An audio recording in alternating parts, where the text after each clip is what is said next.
Usopp versus Ganko et la rédemption de Nico Robin. Voilà de quoi on va parler aujourd'hui. De ces deux personnages qui semblent avoir perdu beaucoup d'aura depuis l'ellipse. Ils ont perdu beaucoup en importance. Maintenant, on est sur l'île d'Elbaf, l'île où en fait les Mugiwara vont devoir prouver qu'ils sont dignes d'être les commandants de l'empereur Luffy. Et pour Usopp, l'île a une symbolique, elle représente quelque chose d'assez particulier. Ceux qui suivent One Piece depuis très longtemps en étaient même excités parce que c'est le test ultime pour le personnage. C'est le moment où il devra convaincre, ok, ses haters. C'est le moment où est-ce que Usopp va devoir donner raison à ses fans, aux gens qui ont investi en lui. C'est cet arc. Usopp est dû à avoir un moment ultra glorieux dans l'arc, si ce n'est son meilleur moment de l'histoire. Dites-vous que ce n'est pas pour rien qu'en ce moment, le personnage est humilié depuis le début de l'arc. T'as le capitaine littéralement qui le critique, ok? Contre Ganko, c'était pas très glorieux. Il y a cette fameuse page où il se prend un énorme coup de genou. Et c'est fait exprès en fait. On sait que quand Oda veut donner des vraiment bons moments à Usopp, il va toujours chercher à pas nécessairement le ridiculiser, mais Oda va mettre beaucoup d'emphase sur les faiblesses du personnage d'Usopp. D'accord? Oda va prendre le personnage, il va l'aplatir comme ça, il va commencer à le taper dessus, pour que justement quand le personnage se réveille, quand le personnage finalement atterrit devant la lumière, eh bien il nous éblouit tous. C'était comme ça au tout début de l'œuvre à Arlong Park, quand Usopp s'est battu contre Shu et feignait la mort. T'as l'audience qui le critique, il se réveille, il fait ce qu'il a à faire. C'était comme ça avec les Tantata quand il pensait à partir. Ensuite, il revient et il finit le travail. Donc, on voit le pattern avec Usopp. Et pour les gens qui pensent vraiment que Usopp, en ce moment, Oda est en train de l'humilier parce qu'il s'en fout du personnage ou qu'il le déteste, vous aurez de belles surprises. Parce que pour moi, c'est évident. En fait, c'est souvent en littérature qu'on va souvent prendre un personnage, on va voilà, le faire tomber pour qu'il puisse se relever et que ce soit en fait plus beau pour le lecteur. Maintenant, pourquoi Ganko? Parce que le personnage partage à un point commun avec le tireur d'élite des Mugiwara. C'est ce sentiment de ne pas être à la hauteur en fait. C'est ce sentiment de unworthiness vis-à-vis de leur équipe respective. Donc on a Usopp et c'est vraiment mis en emphase dans l'arc Water 7 Enies Lobby qui n'a pas sa place. D'accord, au milieu de ces monstres comme Zoro, pardonnez-moi, Luffy, Sanji, Nami qui est hyper efficace, Chopper. On sent que Usopp se sent inutile, on sent que Usopp associe sa contribution à l'équipage avec le bateau. Et depuis que Franky est arrivé, c'est pire en fait parce que tu as même les fans qui vont appuyer le sentiment d'Usopp qu'il n'est pas à la hauteur, qu'il ne mérite pas de faire partie de l'équipage, etc. Et là, tu as Ganko. On ne connaît pas trop bien le personnage, mais pour le coup, on a quand même certaines informations, je dirais, du foreshadowing vis-à-vis de son passé. Et j'ose dire que Ganko a probablement rejoint les Chevaliers Divins. Je ne pense pas que Ganko était initialement avec eux, vu qu'elle n'a pas le titre honorifique de saint. Autre chose, face à Loki ou vis-à-vis de ce géant, c'est le personnage qui semble le plus contrarié quand Loki ne prend pas ou ne réalise pas l'ampleur que c'est de rejoindre les Chevaliers Divins. Ganko met l'emphase sur le fait que c'est un honneur et qu'il devrait être choyé. C'est peut-être un indice comme quoi elle a déjà reçu cette invitation et que malgré son rôle aujourd'hui, eh bien la meuf, elle va toujours, voilà, she's still gonna struggle avec ce sentiment d'être à la hauteur. Maintenant, quand on analyse le personnage de Ganko jusqu'à maintenant, elle est présentée comme un personnage avec des pouvoirs assez spéciaux. Le genre de personnage qui va arriver à, voilà, donner la misère à des personnages plus puissants qu'elle. Par exemple, Jinbei, je ne pense pas que Ganko ait nécessairement la force ou la puissance pour voilà, vaincre un adversaire comme Jinbei sur le long terme. Je pense que beaucoup de personnes ont jugé la scène assez rapidement, mais c'est vraiment quelque chose qui aurait pu arriver à Luffy et Zoro. Tu ne comprends pas le pouvoir du personnage, eh bien ça arrive souvent.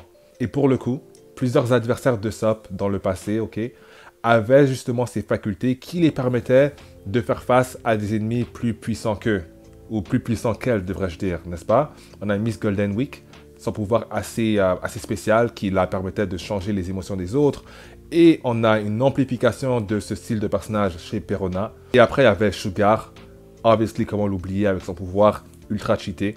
Donc, on reconnaît le pattern chez les ennemis de Usopp et Ganko ne semble pas faire exception. Une petite fille arrogante avec un pouvoir qui lui permet de donner la misère à des personnages plus forts et un pouvoir qui, pour une raison ou une autre, Usopp saurait y faire face. Usopp devra être voilà, l'élément clé pour y faire face. Le pouvoir de Ganko, le pouvoir des directions, semble être le rêve pour un personnage qui voudrait s'améliorer dans son acquis de l'observation. C'est le type de pouvoir qui mettrait au test le HDO d'un personnage, n'est-ce pas? Et donc, sur l'île, comme par hasard, eh bien, on a un expert, on a un maître dans cet arc qui est Gaban. Depuis le début de l'arc, on a Gaban qui montre des démonstrations incroyables de HDO, notamment le fait que le personnage a pu remarquer la présence des chevaliers divins alors que même le Monster Trio n'a pas pu le faire. C'est quand même assez impressionnant. Et du coup, on a une défaite des Mugiwara en ce moment. Ça donne le temps à certains Mugiwara, on l'espère, de s'améliorer jusqu'à ce que les chevaliers divins reviennent sur reviennent sur l'île avec Shamrock pour subjuguer le reste de l'île. Voilà, pour subjuguer, pour conquérir l'île d'Elbaf, quoi. Alors, comme Katakuri avait jadis aidé Luffy à améliorer son HDO, il pourrait y avoir un délire similaire, semblable pour Ganko et Usopp. Maintenant, l'autre chemin vers la victoire pour le personnage de Usopp, ce serait qu'il trouve un objet, pour qu'il y ait des parallèles avec la mythologie nordique. Usopp pourrait trouver un espèce d'objet qui lui permettrait de rivaliser avec Ganko. Le type d'objet que seul lui pourrait maîtriser, comme ça on voit les parallèles avec Mjolnir, plusieurs personnes ont théorisé là-dessus. Mais, selon moi, cette alternative me paraîtrait un peu comme un Deus Ex Machina, donc je préférerais qu'il parte vers le chemin de l'entraînement. Et aussi, ce serait un peu répétitif, parce que Zoro avait justement ce parallèle, plusieurs personnes ne l'ont pas réalisé, mais il y a un parallèle entre Enma et Mjolnir, tu vois, il n'y a pas beaucoup de gens qui peuvent maîtriser l'arme, et c'est un power-up, si on veut, pour l'utilisateur. Donc, voir Usopp prendre le même type de power-up, je ne sais pas, pour moi, ce serait un peu mid. Maintenant, tout dépend de comment Oda présenterait la chose. Une autre chose que j'aimerais ajouter, c'est que la clé de la victoire pour Usopp ne serait pas nécessairement limitée à un combat, vu que je discutais de ces parallèles plus tôt. Usopp pourrait aussi parler à Ganko, voilà, toucher son cœur, ses insécurités.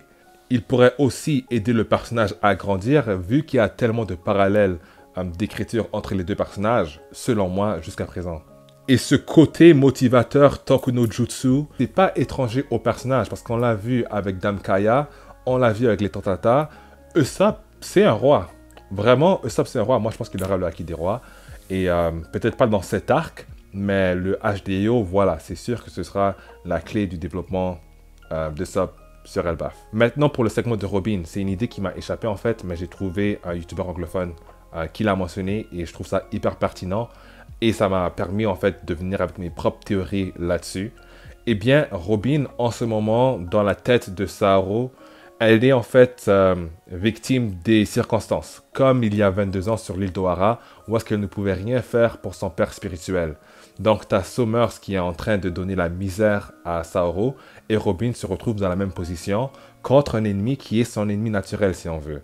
Parce que quand on y pense, Robin, c'est la fleur, Summers, c'est les épines. Robin était capable de faire quoi que ce soit contre Summers, peu importe la grandeur de ses mains, peu importe Démonio Fleur, c'est littéralement son ennemi naturel. Et c'est aussi un match-up, voilà, écrit dans le ciel. Les fleurs contre les épines, je doute qu'Oda manque ce détail. Et donc une belle vengeance de la part de Robin pour punir en fait le personnage qui s'amuse à maltraiter son bienfaiteur, me semble évident maintenant que j'ai entendu la théorie de M. Morge. Après, est-ce que ça veut dire qu'elle doit nécessairement vaincre le personnage? Parce qu'il n'y a pas beaucoup d'ennemis jusqu'à maintenant. Encore une fois, il y a possibilité que Shamrock revienne avec d'autres personnages, d'autres chevaliers divins pour conquérir l'île. Et donc, si ça se passe comme ça, Summers ne sera pas, il ne sera pas nécessairement un ennemi promis pour Zoro, par exemple. Zoro pourrait avoir un autre adversaire. Et pour le coup, je pense que Kiringham est bel et bien le plus fort de ce trio. Ganko est la plus faible, Summers est au milieu.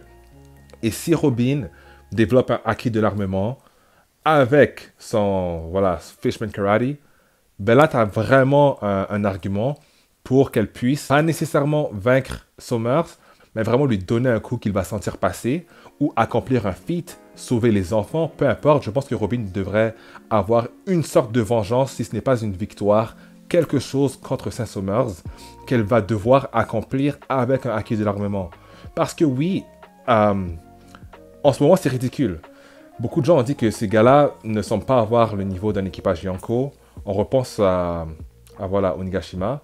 Et c'est vrai que Nami a eu de l'aide de Big Mom pour gagner son combat. Page One a été vaincu par Big Mom également.